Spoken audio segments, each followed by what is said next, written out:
Hi there, and welcome to the Wellbeing Wiz Omnicast episode 10. Today's a very special episode. It's not a Facebook Live episode, it's been pre-recorded. It's an interview with a gentleman called Ryan Coop from a band called My Only Solution. And we're going to chat, we did chat a couple of weeks ago now, just before we went into full lockdown when Manchester had just been put into tier 3. And we were talking about how his anxiety has affected him as a musician, as a performer. It's a really interesting chat. Hope you guys get a lot from it, and I'll speak to you after. Cheers. Okay, so we've got a big surprise today, a very special guest with us for the very first special guest I've had on the Omnicast. It's Ryan Coop from the band My Only Solution. How, Ryan, how are you? I'm all right. How are you? Coping well with tier 3 now and all that business with the lockdown? Yeah. I've known Ryan for what now? Is it 2 years we've known each other, something like that maybe? It was 2018, wasn't it? Was the Battle of the Bands in 2018? Yeah. So Ryan... As Ryan just said, he was in one of the bands that took part in our Battle of the Bands. We run a local festival, and were you then? You were probably, 18 years old now, a bit younger? Yeah, I would have just turned 18, yeah. And his band, My Only Solution, won that hands down. Fantastic band they are. You should check them out on Spotify. We'll do a few more adverts later for what you've got out and stuff like that. But yeah, they won that, and then they appeared on our festival and have done for 2 years now, and cracking little band. And we've got Ryan on today to talk about anxiety affecting people in music, people who are performers, people who are artists, and have a little chat about that. And sort of hopefully anyone else who suffers from it can take a few tips from you, mate, and learn a bit about how you cope from it, and maybe I can help out a little bit as well. So just to start off, when did you first notice anxiety was like an issue for you personally? So, I don't know, I'd say I've kind of had it for like years and years, to be honest.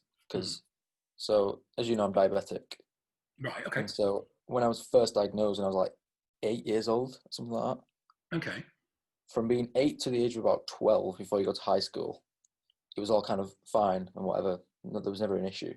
But then when I started going to high school, they used to make me do, because I was on injections at that point. Yeah. They used to make me do injections in this tiny little room that was right outside, well, not right outside, but so the queue for where you go in for lunch, where the entire school queues up to get into the cafeteria, there's a little room right next to it that has like disabled toilet written on it and all that. So they're sort of pigeonholing you already as being that was like... the room that they like made me go in at lunchtime when everybody stood there. Oh no. I'd have to go to this tiny little room for like whatever 5-10 minutes and just sort of walk back out, and everyone would be like, what are you doing? What's he doing in there? Yeah. Oh, crikey, that's interesting. So that kind of stayed with you from there, did it? I think that's where I've tried to pinpoint a million times where it's come from, and I think that's where it started personally. Not sort of self-confidence about something, sort of not self-confidence, not the word, sort of, you feel kind of, everyone's looking at you, everyone's talking behind your back. Yeah, it's insecure is the word I'm looking for, yeah. And you're made to sort of look special, in inverted commas, and then come out of this little secret room, no one knows what he's up to. Crikey, I can see how that would definitely affect you, yeah. Because that sort of led to me then not wanting to go to school. Right. Because I didn't want to go in there. So then I'd have like days off and days off and days off. But then it becomes a bigger thing because you have to excuse my dog barking at the postman. But yeah, it becomes a bigger thing because then you're not going in. So it becomes like a bigger thing in your mind, I guess. Yeah. And then my brain sort of, I'm a textbook overthinker as it is. Oh, a big member of that club I was. Yeah, definitely. So that kind of just must have just escalated from there. Then it goes on to like other things. And I think over the years, that's kind of where I've pinpointed it to. So that, there's usually one big moment in your life where you can sort of say, I can see how the thoughts started changing. Yeah. It's like me, I ended up, I don't know if I've ever told you, I was working for a company and I was one of the directors, and the boss was stealing the money out from underneath my nose. And the other boss was stealing all the money. I didn't know. And I was signing checks as a director of the business and all that. So that big moment for me was then when I had that almost like the end of Usual Suspects, when everything falls together and I realized this guy was stealing all the cash. I thought, I'm totally implicated in this. I could go to prison even though I didn't know a damn thing about it.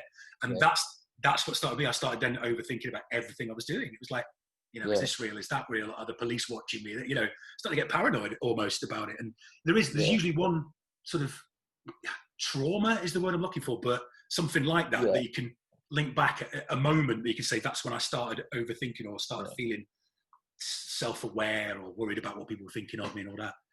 I always think as well, it's something that you don't necessarily, like on the surface, it doesn't seem like that big of a deal. No, not like, at all. If you told it to anybody else, they're just like, well, so. Like, you give weight to certain thoughts. Yeah, they're like, what are you worried about that for? And you're like, well, no, but it's huge in your mind. It's the biggest thing that could possibly ever happen. And my thing was always like, I'm always saying to people like, well, how do you not worry about something like that? Like, I actually don't understand how you don't worry about something like that. This is it. My wife amusingly said, oh yeah, I probably worry about maybe one thing a day. And I'm like, blew my mind. I worry about one thing every millisecond. It's like literally all the time. And that's what I was like.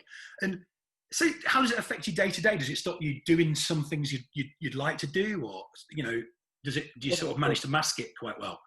It did for a long time. It would stop me doing almost anything because it kind of, that then escalate. I don't know how. See, this is the link I've never really found. It sort of went from that to kind of. I started being really stressed out about like food and make sure the food's cooked properly and that like all that stuff. Well, that again, that's overthinking, isn't it? It's like, it's that projecting forward and thinking, if this, it's what, like I was saying the other day, what ifs. It's what if this food is undercooked, then I'll end up ill. And this is those kind of projecting thoughts that people with anxiety have. They're like, they're irrational to everyone else. Oh, I once accidentally undercooked some chicken for a friend of mine who came around for dinner. Every bit of chicken I cooked from then got nuked in a microwave to the fact that it literally wouldn't look like chicken anymore, but I knew it was safe. And I've had exactly the same sort of thoughts. It's that, what if this would happen, then this will happen, this will happen, this will happen. There's that chain of effect almost for people who overthink. Yeah, I think that, I don't know. I'm quite good at sort of hiding it from people though, in a way. Well, I was for a long time. In terms of like, I just wouldn't mention it. You become a master of avoidance, a master of disguise almost, and you know, I can't do that because of this reason, because of that reason. There's so many reasons you think up. Every time I'd go out with friends or whatever, I'd purposely bring something with me, like to eat. And, just to be safe and sound. Oh, you're not eating with us? But it's fine. I brought something. You know what I mean? That was just my way of being like, don't ask me again. Please don't ask me again. You do develop these little rituals and little things that keep you safe, in inverted commas, in your mind, if you like, and things that make you. So, because for me, it was like, I'd avoid like situations where I'd be uncomfortable, like maybe going out to a crowded pub or maybe all these kind of hated crowds, because I had my first panic attack on an underground train. And so any kind of closeness and that put me on edge straight away. So I'd think of reasons why excuse me, that's my dog. So I'd think of reasons why I couldn't go to things and do things, you know. It's like, and you find yourself sort of making excuses all the time, and but no one seems to notice. That is one thing I did manage to cover it up so well. We should be actors, all right? People with anxiety should become actors. I did drama at high school. There you go, maybe that was it. And so is it something, being a musician and a lead singer in a band and a very good band at that, is it something, does your anxiety become worse or better when you've got, say, like a big gig coming up or new music coming out? Or is it the opposite? Is it more relaxing because it's something you like doing? It's kind of more stress until the actual gig or until anything actually comes out. I get less, it doesn't bother me that much when we're releasing something because that still comes from the comfort of our own home. Do you know what I mean? Like, I'm still releasing stuff from home. I don't have to leave the house to do that. Like, see, I've always been a bit worried about like that's on tape forever. That's when our bands have been releasing things, I've been like, oh, if someone doesn't like it, like at a live gig, I make a mistake, it's gone. Whereas I don't want to put some ideas in your head here. But for me, it was always like, oh, it's on tape and people can listen to it again and again and again. So that's weird. I have a different worry about releasing music than I have about performing live. There's something weird about that where like we've been releasing stuff now for like 4 years as a band, which, considering we're not a huge band, we're not signed or anything like that, it's quite, I was adding it all up the other day, we've released quite a lot of music. Oh, you have? I mean, you seem to have something new out every couple of weeks. And it's kind of funny because our first album, we were all 17. And so it's awful. And I know I quite like it. Yeah, but see, the thing is, I don't mind the songs. It's the production, the mix. Is that a perfectionist thing? Would that be you're always striving to be better? Like that's every musician's like that. Every guitarist wants their guitar to sound a certain way. They're all searching for that sound. And again, with producing your own music, it's the same. It's like a thing where you just progress with age. I think it is one of those things. You progress with practice and age. Does anxiety play any part in that? Like, do you find yourself sort of pushing for perfection too much and doing your own head in, or is it a relaxing thing as well? Is it hobby? Like, I always think if you're going from, say, hobbyist to semi-pro level, you guys get paid to play gigs or whatever. Does anxiety then play a part when it moves from being fun to being more serious? Yeah, yeah. Well, when after that first album came out, and I got that the overall, I think consensus is the word. The overall sort of thing was that people liked the songs, but they were like, doesn't sound that great. That was from like peers who were Right. like it didn't sound that great. And then I think from that I was like, oh well, the next one's going to sound a lot better then. You know what I mean? That's good. So you've used it as a driver rather than fueling your anxiety, which is kind of cool. I know if it was me way back when, I'd have reacted in that kind of, oh God, everyone hates me, I'm rubbish kind of way. Yeah. I think with music, actually releasing music, I kind of just always feel like this is still always just going to be our music for us. Like, you look at all our releases and I try and make every single one what I want to make at that time. Because they're very varied and very different. Yeah. Changes all the time. And I feel like by doing that, I don't feel somebody can tell me it's rubbish. So I'd be like, well, maybe you just don't get it. Like, it's great. That's really good. And that's something that I'd be teaching people who are anxious to have more confidence in themselves and more belief in what they're doing. So you've already got that going on with your music. So your music's like a good outlet for your anxiety almost, rather than because I was sort of, I've got questions down here asking you whether it fuels it, and actually it doesn't. It almost dampens it and gives you more confidence. Yeah, don't get me wrong. It still affects me if someone says it's rubbish. It's still going to be a bit like, oh, well, thanks. But you've got that pleasure that it's not for everyone, I mean, I don't like listening to country and western. You know what I mean? It's like, it's a funny thing I always say to people when I'm coaching them. It's like, you're allowed to not like certain people, but no one's not allowed to not like you. Yeah. And it's a weird kind of feel. It's like, oh, I don't like such and such. Well, hang on, why are you not allowed to like him when the whole world's got to love you? Otherwise you're upset. And it's a good attitude to take. Because like I say, if people don't like my music, then you're right. I don't like country and western. I'm not huge on certain genres of music, and they're not upset about me. So in kind of like, in terms of live stuff, it's kind of like I worry about a gig, not necessarily about actually playing the gig, but about everything kind of being there and make sure we've got everything we need and make sure that everyone's there on time. That's the thing I worry about, because Andrew's the typical overthinker kind of to-do list kind of vibe. Yeah. Like Andrew will always be late, no matter where we go. And do you know, us overthinkers as well, we're always early for everything and always prepared. It's like, I used to be an event manager, and literally the best person to be an event manager is someone who's anxious, because you know what? You've imagined every single possible ruination of this event in your mind, and you've provided, it's like you've got, you probably got backup pedals and backups of backups of backups. Yeah. And it makes us a certain kind of people. It's funny. So when we played Manchester Academy the first time, which is 2018, the end of 2018, I was late because I'm not having that. Don't believe it. So much traffic that I was like literally stuck in traffic. I had to be there in like 20 minutes for sound check, and Ryan and Andrew were both already there, and I was like, the one time that you guys are on time, and it's the one time you're like, always happens that. God, but did that totally spin you out, or a little bit? Like for me, I think the gig was worse off because I was panicking a bit all the way then. Yeah, and then it's like that with anxiety. Once you're off, and it takes a long while to get you back. Unless you've gone through a bit of coaching and you've got techniques to calm you down. Once you've hit that, what I call 99% boiling point, it takes you almost have to have a sleep before you come back down again. Yeah, because it's like, for me, it was like, then I was so kind of, I get a bit of the shakes. That's what I get. I get a bit shaky. And I had that then throughout. And I was like, oh, for God's sake. Like, and if anything else went wrong, I was like, oh, this is just getting worse. It's that piling on again with anxiety. It's like, oh, the world's against me. And I teach people a lot about that, whether it's a circumstance. The traffic was a circumstance you had no control over. Yeah. Even if you'd left a lot, you'd have still got stuck in some traffic. It's Manchester, it's the way it is. But people with anxiety will add more weight to that and like, oh, it's conspiring against me. It's all going to go horribly wrong. And it's getting out of your own head and looking at it and thinking, well, it's not my fault. I can't control this. I'm doing my best. But that's, and people, this is a good question. Are people surprised that a bloke who stands in front of a band, who writes music, performs like you guys do, very energetic, very exciting, when you tell them you're anxious, you suffer from anxiety, do people quite surprised? Yeah, I would say so. Especially like me. Your parents, yeah. My parents were very surprised that I was anxious, actually. My parents just don't get it. I don't feel like they've ever had it's kind of, they're the definition of being like, but why are you worried about that? They're very calm. That is the most common thing I get. Why are you worried about that? Yeah. And it's just like you should go like, you're singing in front of all these people and all this. I'm like, yeah, but it's different. It's not the same thing. I find when I was anxious and gigging at the same time, I'm not anxious now, but I was in control of the situation. And my big worry is not being, what made a lot of my anxiety was not being in control.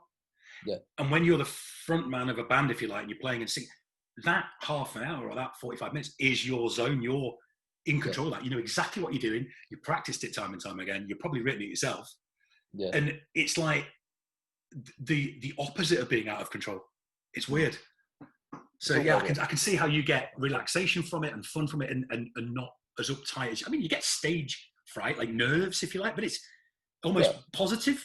That's good though. I feel like if you're playing a gig and you're not nervous, something's gonna go wrong. Yeah, you don't care about it enough if you're not nervous. It's like you always play better when you've got like, okay, it's like if you had one take, you're gonna play it right, aren't you? Because you've got that edge, the adrenaline and the fight or flight has kicked in, and you're a bit more heightened. You're ready to rock a little bit, you know. Okay, so what things have you done or do you do to sort of like keep yourself calm? To, you know, have you got any tricks or tips you'd like to share with everyone? Because I share them every week. Yeah. Or is there any I could share with you? You could probably do a better job than me. So I mean, go on.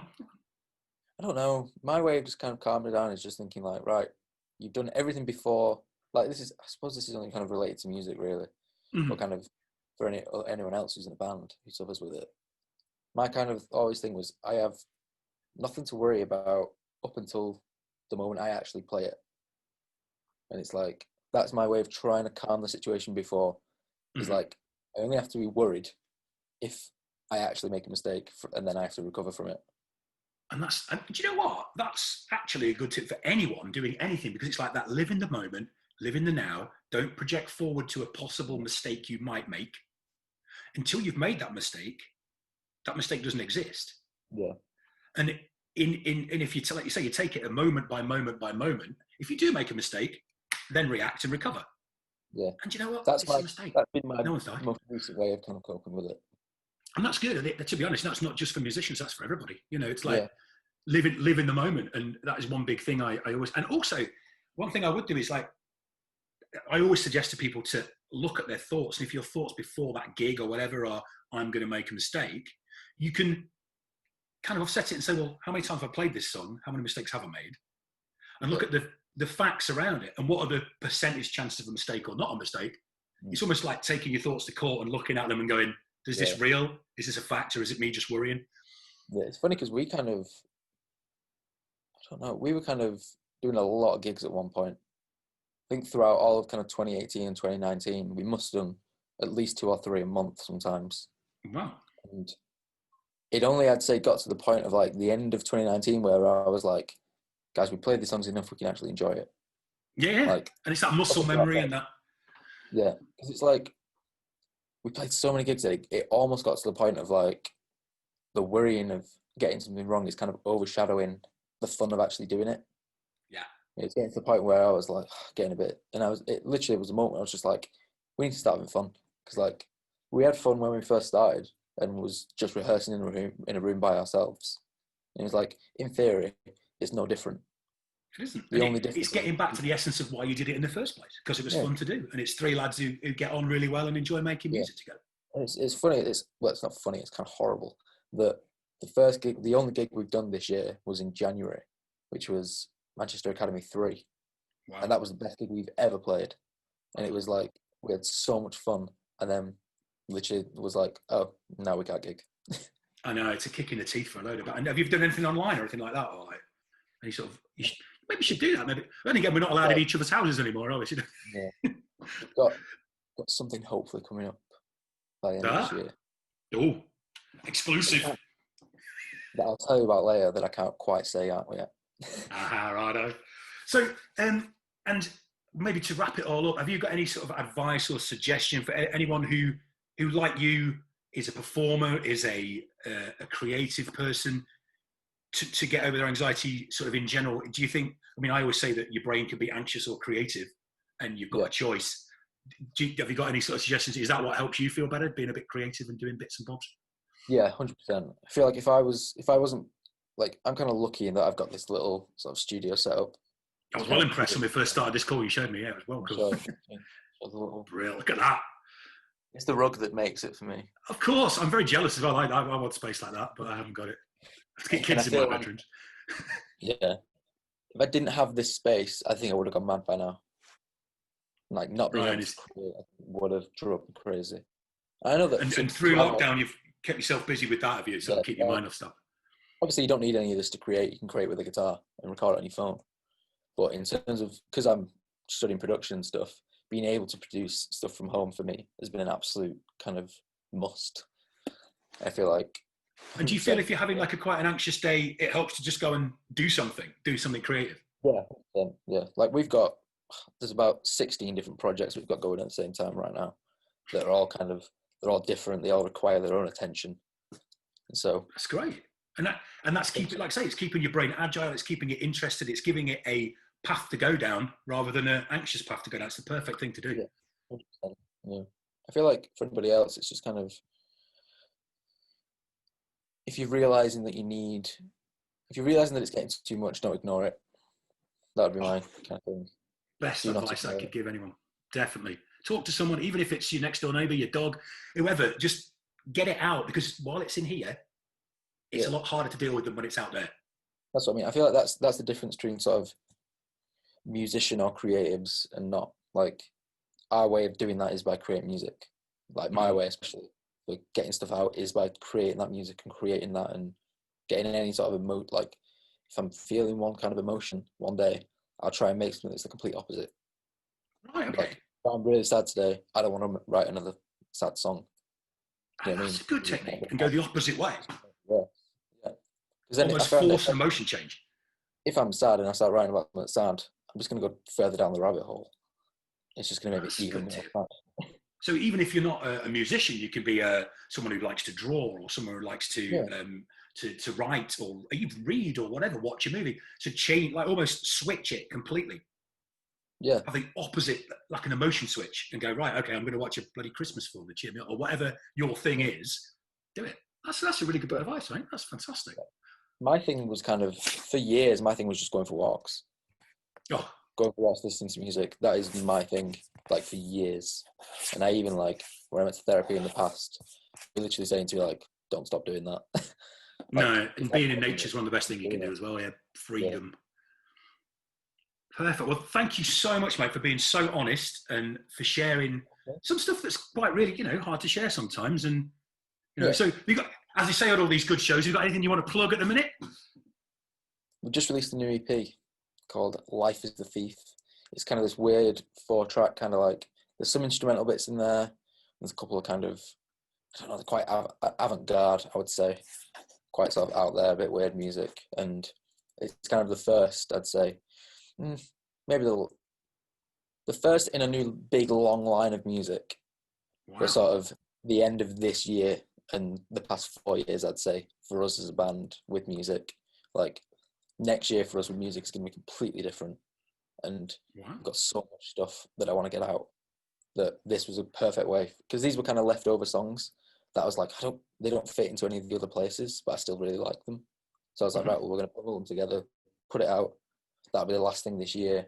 And from next year, it's kind of, we've got so much material. So much. I'm a big fan. So if people go on Spotify, Google, all those kind of, they're all on there. Fans on Facebook, Instagram. I'm rubbish with Instagram. And that's under My Only Solution, isn't it? Yeah, just My Only Solution. Yeah, just My Only Solution. You'll find us. But yeah, definitely give them a listen, because, like I say, they're one of my favourite bands. I think they're a great bunch of lads, and the music you know what? You've got a bit of something for everybody. If you like that more avant-garde stuff, if you like the rockier stuff, some of the stuff you've sent me recently has been more chilled out. Like I say, a bit of everything for everybody, and give them a listen anyway. But anyway, thank you so much, Ryan. I really appreciate you spending the time with me and sharing that with us, and thanks a lot. No worries. Well, I hope you enjoyed that. It was a really great chat with Ryan, a really great interview. I really enjoyed it, and it's nice to get a perspective of someone else on their anxiety. I hope you guys have got a lot from the tips there he shared, and some of the things he shared with us. I hope it sort of hits a point with you lot. Anyway, thank you very much for listening. As usual, please feel free to pop over to our website, www.thewellbeingwiz.com/calm mind. Get a free copy of my ebook, Calm Mind, How to Worry Less in 7 Days. And I'll see you next week for the next Omnicast. Thanks very much. Cheers.